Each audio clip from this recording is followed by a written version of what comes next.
कांग्रेस के सीनियर नेता रतन लाल गुप्ता हमारे साथ मौजूद हैं। रतन जी, जो एग्जिट पोल्स आए हैं उसमें ये बिल्कुल साफ हो चुका है कि जो एनडीए है और बीजेपी वापस जो है सेंटर में हुकूमत बनाने वाली है। और ऐसे में जम्मू कश्मीर में भी 3 सीटें इंडिया गठबंधन को दी गई हैं, जो नेटवर्क 18 का जो एग्जिट पोल है, और 3 सीटें ही इंडिया अलायंस को दी गई हैं। आप कैसे देखते हैं?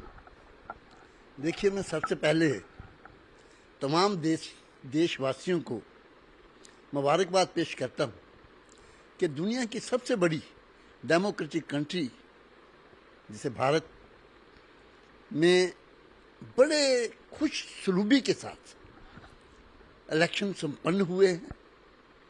एक वो घटना को छोड़ के बाकी बड़ा पीसफुली हुआ है यहाँ पे। इसके लिए मैं देशवासियों को मुबारकबाद पेश करता हूँ।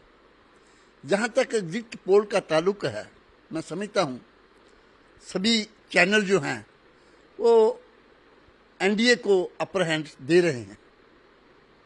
ये तो ठीक है, क्योंकि डेमोक्रेसी है मुल्क के अंदर। जो भी नेशनल कॉन्फ्रेंस ने हमेशा वोटर की इज्जत की है और उनकी कोर्ट में बात था। जिन्होंने उनको पसंद किया वो आएंगे, हुकूमत बनाएंगे। तो हमारा यही कहने का मकसद है कि जहाँ तक नेशनल कॉन्फ्रेंस का ताल्लुक है, हमने शुरू से कह रहे हैं कि हमारी 3 सीटों पे हमने इलेक्शन लड़ा है।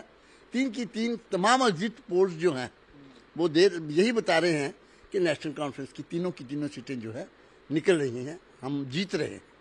तो इसके लिए भी मैं जम्मू कश्मीर के वोटर्स जो हैं हमारे, जिन्होंने नेशनल कॉन्फ्रेंस को वोट दिया है, मैं उनको भी मुबारकबाद पेश करता हूँ और उन्हें यही यकीन दिलाने की कोशिश करूंगा कि हमारे जो कैंडिडेट इस बार चुन के जा रहे हैं पार्लियामेंट के अंदर, वो एक अहम रोल जो है वो अदा करेंगे वहाँ पर। साथ साथ अहम रोल तो है, लेकिन इसके साथ साथ जिस तरह से नेशनल कॉन्फ्रेंस ने भाजपा के अगेंस्ट कैंपेनिंग किया और कांग्रेस पार्टी के साथ जो है वो खड़े हुए दिखाई दिए, लेकिन आपने जम्मू की दो सीटें हैं वहाँ पे कांग्रेस पार्टी को सपोर्ट किया। तो इंडिया अलायंस में तो कांग्रेस पार्टी भी है, तो आप कैसे समझते हैं कि तीनों जो सीटें दिखाई हैं इंडिया अलायंस की वो केवल एनसी की हैं? देखिए, इसमें बड़ी साफ बात है कि हम जो जम्मू की 2 सीटें थी इंडिया अलायंस की, वो भी हम जीतने जा रहे हैं। ये तो वक्त बताएगा, अभी तो क्योंकि काउंटिंग होना बाकी है, उसमें बताएगा। हमें तो पूरी उम्मीद है कि हम ये 2 सीटें भी जीतेंगे। लेकिन यहाँ तक ताल्लुक है एग्जिट पोल की, आपने बात की तो मैंने उसके बारे में कहा है। काउंटिंग अभी होनी है, एक्चुअल पोजीशन क्या है। लेकिन मैं ये कहूँगा जिसकी भी सरकार बनेगी, आपने देखा कि भाई इंडिया अलायंस ने भी अपनी तरफ से एग्जिट पोल किया है, मतलब सर्वे किया है, उसमें 290 सीटें इंडिया अलायंस कह रहा है कि हम जीत रहे हैं। तो कुछ भी हो सकता है, क्योंकि एग्जिट पोल है, हमारी अपनी बात है। लेकिन मैं एक बात जरूर कहूँगा, सरकार जिसकी भी बने, उनको चाहिए कि इलेक्शन के दौरान जो बिटरनेस पैदा होती है, जो हेट्रेड पैदा होती है आपस में, उसको भूल के लोगों की खिदमत के लिए उनको आगे आना चाहिए, लोगों की खिदमत करना चाहिए, डेवलपमेंट की बात करनी चाहिए और भूल जाना चाहिए। क्योंकि ये तो एक वोट की लड़ाई है, and everything is fair in love and war.